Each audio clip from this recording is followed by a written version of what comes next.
Okay, so now we're off of that topic and we're on to, basically we're just on to general questions about the whole thing. Is that where we're at? Yeah, okay. So I'll just write that up on the board just so we know where we're at.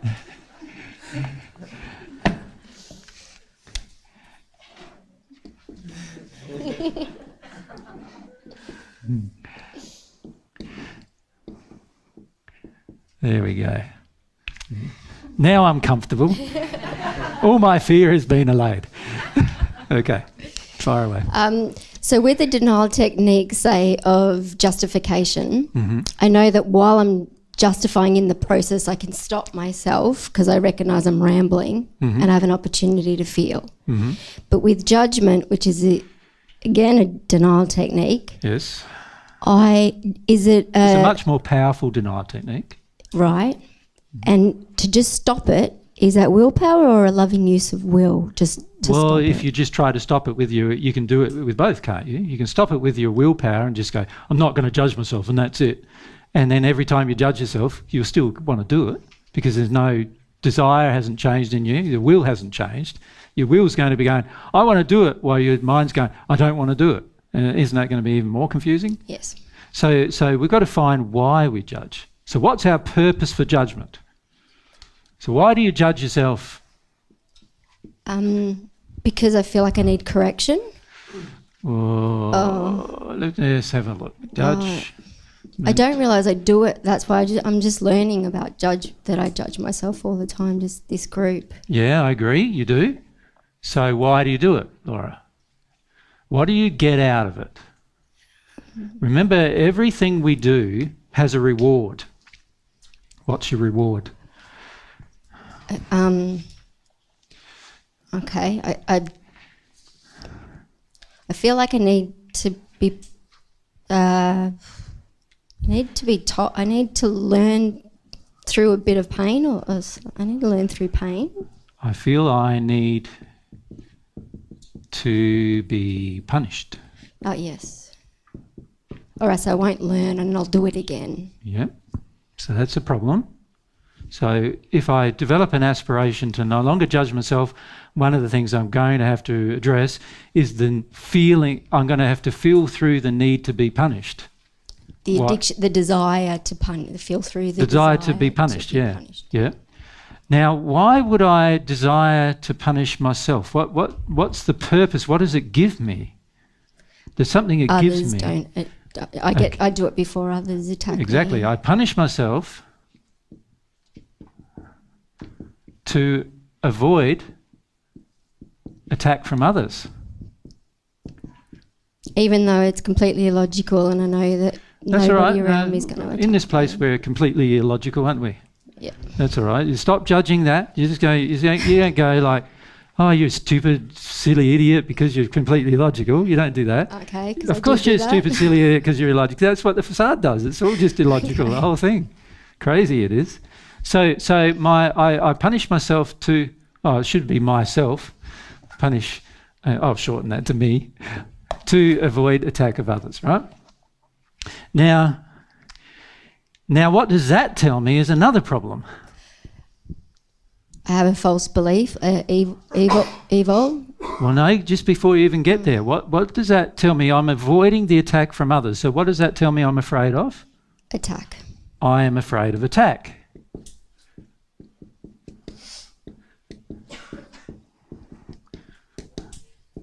Now, even like you just think about those, we won't cover any more because we don't want to labour the point too much. So here we are, we've got 3 identified emotions that you've identified as your motivations for judging yourself. You follow me? Yeah. So there's three things. Have I just put a whole heap of ink over me? No, I haven't. All cover it. This is all before the addiction. This is right up the top on. Well, these are addictions, obviously. Okay. These are addictions. Right. Okay. You have a urge to do it. Yeah. And the urge to do it is a compulsion, and a compulsion is an addiction. Feels like who I am. I know it feels like who you are. It's not who you are. So it's your compulsions. Yes. Unfortunately for the majority of people here, they believe their compulsions are them. right? But once you get rid of your compulsions, you no longer think that, right? But it's only after you get rid of them. So here we have 3 compulsions, 3 addictions that cause you to desire to judge yourself. So that all results in the judgment of self. Is that not right? Yes. Okay, so then there might be more. I'm not suggesting that's all. I'm just saying there's 3 that we've identified. So here we are. We've got the 3 that we've identified. How do we stop our judgment of ourselves? It was quite obvious. I'm going to have to develop a will to feel each one of those motivations. Oh. So I go, okay, I feel about how much I have the need to punish in order to, like when I make a mistake, the need to punish myself for making mistakes. I feel about it. I feel about where that came from, why I want it, what hole is it covering? This is an addiction, so it always covers a hole. What hole is it covering? But I just need to feel it as an addiction and see it as a sin. So you don't see it as a sin, you think it's a good thing. Mm. You think, and the reason why you think it's a good thing is because your parents did it to you, and now you think it's a good thing, so you do it to yourself. Mm-hmm. Does that make sense? Yes. This one here, you do because it's avoidance of this. So this is an addiction, to punish yourself to avoid the attack of others. You know you're doing that to avoid attack, so what does that tell you? Every time you're going to get you're afraid of attack, you're going to revert to punishing yourself to avoid the attack. Now, is that loving yourself? No. Is that loving them? Is that loving the people who's attacking you? No. No, it's not. It doesn't do anything for them, does it? Aside from giving them more power over you, which is certainly not loving them. So I'm going to have to feel how terrified I am of attack.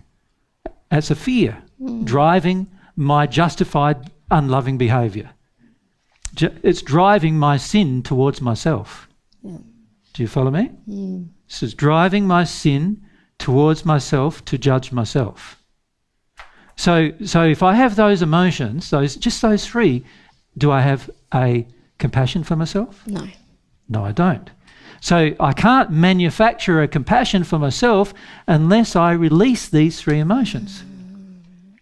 Because to try to manufacture compassion while these emotions exist is like trying to use my willpower to overcome what's really there. I can't do that. What I've got to do is release this so I no longer feel like judging myself.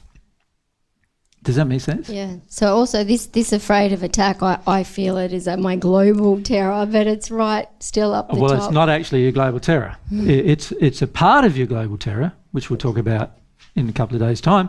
But for most people are afraid of attack because when they were children, they got attacked so many times, whether it be verbally or physically. You know, you were put down so many times, attacked so many times, that in fact, today it's used as the major method of controlling a child's behaviour. That's the fact. It's the major way of controlling a child's behaviour. And the more people go away from corporal punishment of a child, the more they revert to these other very insidious methods of controlling a child, which are all very harmful and degrading to the child still. And sometimes more difficult to release, because it's a lot easier to admit that Dad belted me every few days for doing something wrong than it is to admit to yourself that somebody manipulated you and played a whole heap of mind games with you to manipulate your behaviour. Do you follow? Yes. So the point is, the way to release the judgment of self, which means working towards compassion of self, means that I've got to feel this need I have to feel punished. In fact, you have inside of yourself a feeling that if somebody punishes me, it means they love me. And in fact, your mother tells you that. Yes, that's true. Yeah. I do this because I love you. And a lot of mothers and fathers have done that. You know, Dad comes home from work, Mum says, give him a belting because they did the wrong thing. And Dad doesn't really want to do it, but he says, all right, I get out the strap and bang, bang, bang. I'm doing it because I love you. Or the Bible says I have to do it as a part of my learning life. As well. A loving way of teaching a child is through this process. Yeah, that's right. Yeah. So you start reflecting upon that and feeling about that and feeling how harmful that is. If you feel it and release it, then you'll release your desire to judge yourself. Once your desire to judge yourself has been released, now when you look at your facade, you won't judge it. Makes sense, doesn't it? Yeah. Yeah. Thank you. Now you have some compassion, probably automatically, for it. And I'll develop some faith in that, because that's quite a big process for me. So I'll Yes. develop faith in that process. Yes. Yep. Yeah. So whenever you do anything that's out of harmony with love of self or love of others, the easiest thing to do is write down the motivations you have for doing it. And most of you know what those motivations are. The key is to be honest with yourself, but most of you know what the motivations are. So you write down your motivations, why you're doing it. Now, in the case of hurting other people, it's a lot about manipulation, control. Punishment of others is all about, trying to manipulate and control other people, blackmail other people, bribe other people into getting what you want from them. If you're doing it to yourself, it's about, punishing yourself, bribing yourself in order to get somebody else to treat you a certain way, usually, as well. Same kind of motivation. So you can find the motivations. The key is, once you've found the motivations, is to feel them. And you're not doing that. What you do instead is you just punish yourself for having them. So you just go and live in this place. I totally live in it, yep. And punish yourself for having them. And the problem with that is that it doesn't get you anywhere. No. And that's why you haven't got anywhere. No. Because it doesn't get you anywhere doing that. It doesn't help you on a lot of levels, actually. There's also some other motivations for judgment of self, and some of them are actually quite manipulative, believe it or not. Like another one is, we can add many, as I said, but another one is, when I judge self,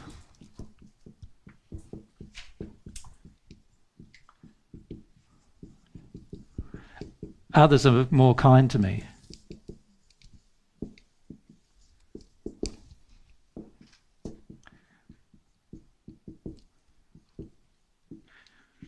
Unfortunately, that is true for most people. Now, what that does is it generates a motivation. Okay, how do I make you kind to me? If I attack myself, highly likely you'll feel more compassion for me than if I am loving myself. Yes. So that tells me that I'm addicted to getting love from other people, but I'm unwilling to love myself. Well, sympathy is better than attack, like as in that place, not in truth. Well, yeah, see, that's what you tell yourself in that era, but is it really sympathy? Because sympathy has to come from the heart without there being an underlying reason for it coming. And the fact is, you've made an underlying reason by judging yourself first. So it's not really sympathy. It's just not attack, I guess. It's not attack, but it's not sympathy. Yeah. You tell yourself it's sympathy, but it's not. See, these are the lies we tell ourselves. It's not sympathy. True sympathy or compassion comes from the heart without you having to attack yourself for it, without you having to put yourself down for it. True sympathy comes from the heart, of another. So if sympathy is only coming because you've put yourself down first, then I suggest to you it's not sympathy at all. They're responding. They have a position of power over you, and they're responding to the fact that you've given them power. That's all they're responding to. It's actually abusive from God's perspective. Because if I want power over you, and the only way I get power over you is for you to attack yourself, and then I feel more powerful than you, and then I give you sympathy, it tells me that I want power, control of you. That's not love. Yeah, so we've got to be careful there, because and on the receiving end of that, you are giving away power so that you don't get attacked. Yeah, now I suggest that anyone you give away power to, if they want to take it, they are very, very unloving people. And particularly if they want to take it under the conditions you're offering it in, which is a willingness to harm yourself in order for them to have some power over you. If they're willing to take that, they're in a very dark condition. So what you're going to do is attract very dark people into your life doing that. And very dark spirits. Does that make sense? Yeah. and they'll punish you and do that. They'll give you that feeling while you're giving the power feeling back. And this is what you do with the spirits around you, Laura. You're giving them power. This is the power you're giving them. You're giving them power constantly, giving away your power to them because you're just afraid of what they'll do to you if you stop. You're better off feeling your fear of stopping and stopping. You follow? Yeah. But this is why you judge yourself. So, yeah, all emotions need to allow yourself to feel, release those emotions, and you won't judge yourself anymore. You'll be able to have compassion. So even just developing compassion for oneself, you can see is a bit of a process. Yeah. It's not going to be something you go today go, I got compassion for myself. I feel happy now. It's not like that at all. It's like you have to work through a number of different emotions to have compassion for yourself. Yeah. Thank you so much for that. Very helpful. It seems like this process is intellectual and emotional all at the same time, but that one that you're talking about earlier it's more of an emotional process, isn't it?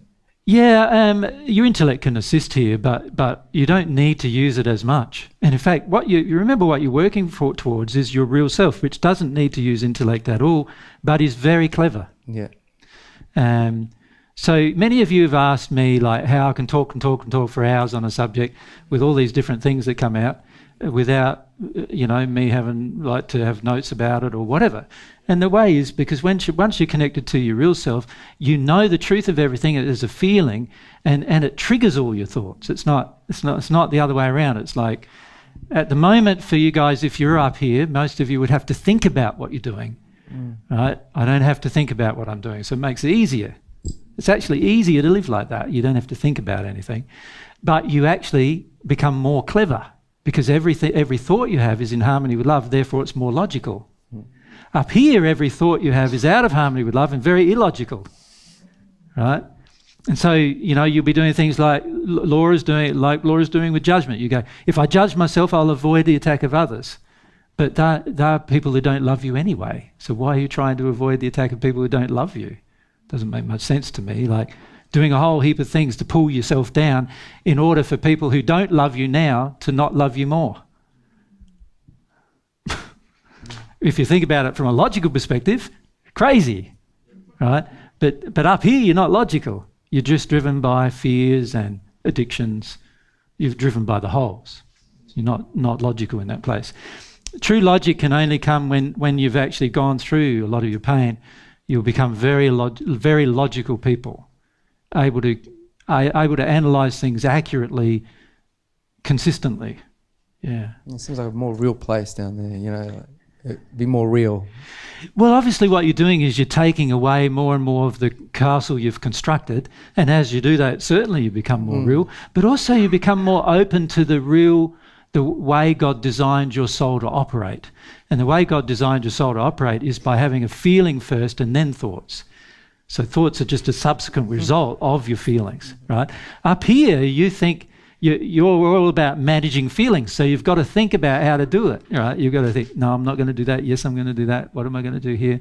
You've got to think about all that because, firstly, most of your actions are unloving anyway, so if you want to not sin, you've got to think about everything you do then, because most of your desires are unloving. Once you get rid of unloving desires, then there's no desire to think illogical anymore either. Yeah, so logic is a subsequent result. I had a talk... we may have even had it on the net, where some spirits came to us a few years ago it was, and myself and Mary were just sitting out front in a chair and together, and I think we had a recorder with us, and then all of a sudden some spirits popped up, and they were spirits in the fifth sphere who came to ask me about logic, because they noticed that I'm a very logical person, but I don't seem to think very much, and they couldn't work it out. So that's why they came, and we had a discussion about that. Yeah, and I'm not sure if that's it's on the net? Yeah, okay, so it's on there. Good to listen to that because it demonstrates how they were coping and dealing with logic when the reality is in the soul. Logic is an automatic quality that you possess. Yeah. Up here you're totally illogical. It's like way out there. Way out crazy out there. It is in that place, yeah. But getting back to this discussion, you see the importance of it in a way, can't you? Because what we're looking at here is, okay, I need to have compassion for myself. I don't have it yet. What do I need to do to get it? And you can see that what I need to do to get it is to look at all the reasons why I don't have compassion for myself and start analysing my addictions associated with each one of them. What do I get out of it? What does it bring me? In Laura's case, she believed it brought her, like, she felt satisfied because she was being punished, right? So there's an issue. And also she felt it avoided the attack of others by doing it. So there's a chance, work through those things emotionally, and now you won't automatically judge yourself. But if you don't work through those things emotionally, you will continue to judge yourself. Yeah. Yep. Okay, so Suzanne?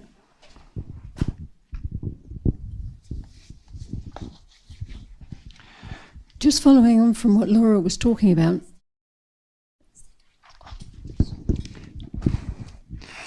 Sorry. So just following on from what Laura is talking about. And I was feeling through, like, what is the quality of compassion?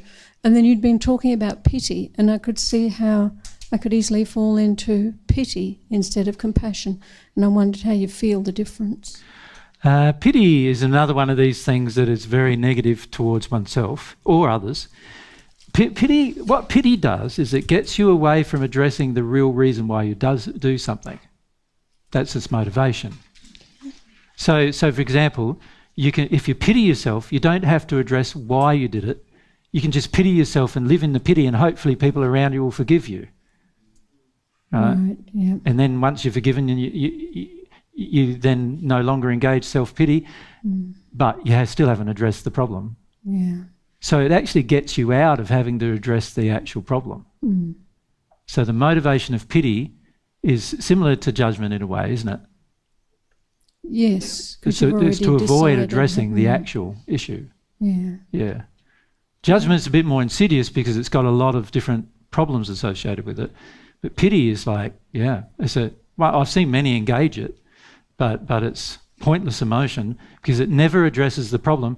And also it's an addiction aimed at other people to get feeling back from them that they've let you off the hook. Yeah. So it's a manipulation of others. Self-pity is a manipulation of others. Yeah, I felt I was doing that in prayer too. Yeah, so you're trying to manipulate God using the same way you've manipulated others. And has it worked? No, I just felt icky and I just stopped. Yeah. The key is to look at the motive. Every time, look at the motive. What are you expecting to get from it? So what do you expect to get when you're self-pitying? You expect to get other people to let you off the hook. Yeah. When you're self-pitying with God, what are you expecting? Some kind of sympathy, get off the hook. You want him to let you off the hook. Yeah. And is he going to? No. No. His laws are immutable, unchangeable. He's not going to let you off the hook for breaking them. The only way you're going to get any response from God is by entering repentance, and that's not pity. No. Self-pity. Okay, Yep. thank you. Okay, well, we need to stop there, I feel. We need to have our lunch break. Thank you for your questions there, guys, our general questions. Thank you. So we're going to have a half-hour break now, so 2 o'clock, if we come back at 2 o'clock.